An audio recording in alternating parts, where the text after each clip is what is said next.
د ترکیې ولسمشر رجب طیب اردوغان وایي چې د کابل هوايي ډګر امنیت په ساتلو کې پاکستان دخیلوي او طالبانو سره خبرې کوي.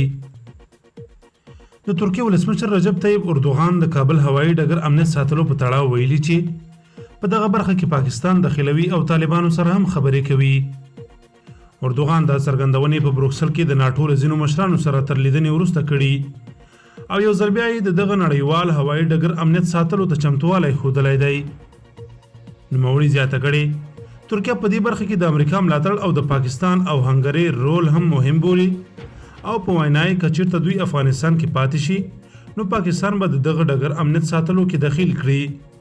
اردوغان هم دغه شان څرګنده کړې چې په دې تړاو باید طالبان هم هیر نشي او که اړتیا یې وه نو ترکیه به له دغې ډلې سره په دې برخه کې مفصلې خبرې وکړي.